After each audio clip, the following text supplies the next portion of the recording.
सरकार की घोषणा कि 5,000 प्राथमिक विद्यालय मर्ज किए जाएंगे। तो साथियों, वर्तमान समय में प्राथमिक विद्यालयों की संख्या है 85,000 और उच्च प्राथमिक विद्यालयों की संख्या है 45,625 और छात्रों की संख्या है 1.49 करोड़। अब इसमें से प्राथमिक विद्यालय में 30 बच्चों पर 30 छात्रों पर एक शिक्षक का होना बताया जाता है। इसी तरह उच्च प्राथमिक विद्यालय में 35 छात्रों पर एक शिक्षक। अब इसका 5,000 जो प्राथमिक विद्यालयों का मर्ज करने का अभियान है, इसका अध्यापक गणों द्वारा विरोध किया जा रहा है। कहते हैं 5,000 प्रधानाध्यापकों के पद कम हो जाएंगे और छात्रों को जो गांव में सुविधा है वो समाप्त हो जाएगी। उनको दूर 2 किलोमीटर, 3 किलोमीटर, 4 किलोमीटर दूर जाना पड़ेगा। जो संपन्न लोग हैं, साधन संपन्न हैं, उनके बच्चे वहाँ जाने के लिए उन्हें साधन उपलब्ध हो जाएगा, उनका खुद का साधन या वैन वगैरह किराए की लगा दी जाएंगी। लेकिन समस्या उन बच्चों की है जो गरीब हैं, जिनके परिवार गरीब हैं।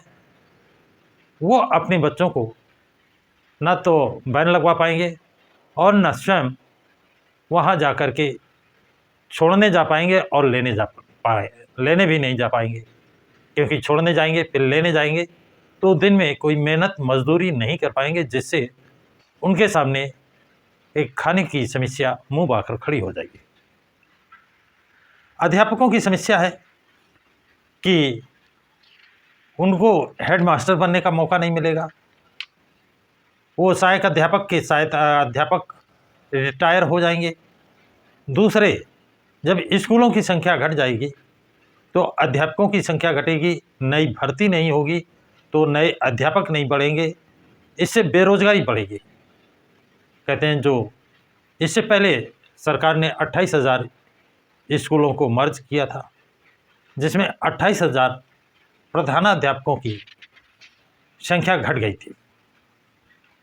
तो अध्यापकों की मांग है। लेकिन साथियों, आप सबको मालूम होगा, और यदि मालूम नहीं है तो मालूम करें, 18 अगस्त 2015 को उच्च न्यायालय इलाहाबाद ने, हाई कोर्ट इलाहाबाद ने एक आदेश जारी किया था कि जितने भी सरकारी वेतन पा रहे हैं, सरकारी खजाने से सहायता प्राप्त कर रहे हैं, वो सभी अपने बच्चों को सरकारी स्कूल में पढ़ाएंगे।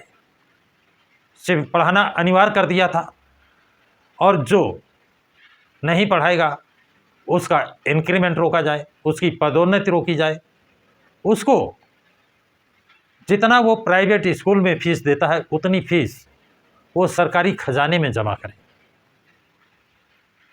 ये संविधान के आर्टिकल 21A में भी यही प्रावधान है कि 6 साल से 14 साल के बच्चों को समान और निःशुल्क शिक्षा दी जाए।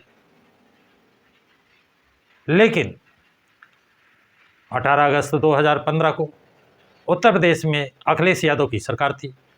अखिलेश यादव ने इस आदेश को लागू किया होता तो वो 28,000 स्कूल, प्राइमरी पाठशाला मर्ज नहीं किए गए होते, और ये 5,000 स्कूल जो मर्ज करने की बात चल रही है ये भी नहीं होते, और जो 28,000 प्रधानाध्यापकों की रिक्तियां कम हो गई वो कम नहीं होती। और यदि ये 5,000 विद्यालय और मर्ज कर दिए गए तो 5,000 प्रधानाध्यापकों की और कमी हो जाएगी। ये यदि हाई कोर्ट के आदेश को तत्कालीन सरकार, यानी अखिलेश यादव की सरकार 2015 में, 18 अगस्त 2015 में अखिलेश यादव की सरकार थी, समाजवादी पार्टी की सरकार थी, इस आदेश को यदि लागू करते तो ये ना तो गरीब बच्चों के लिए समस्या होती और ना ही इन अध्यापकों के लिए समस्या खड़ी होती। यही जब बसपा की सरकार थी तो करीब 5,500 प्राइमरी स्कूलों की स्थापना की थी, बनवाए गए थे स्कूल, इंटर कॉलेज बनवाए गए थे, डिग्री कॉलेज बनवाए गए थे, यूनिवर्सिटी बनवाई गई थी, मेडिकल कॉलेज बनवाए गए थे। और जब स्कूल बनवाए गए थे तो अध्यापकों की भर्तियां की गई थी, बेरोजगार लोगों को रोजगार मिला था।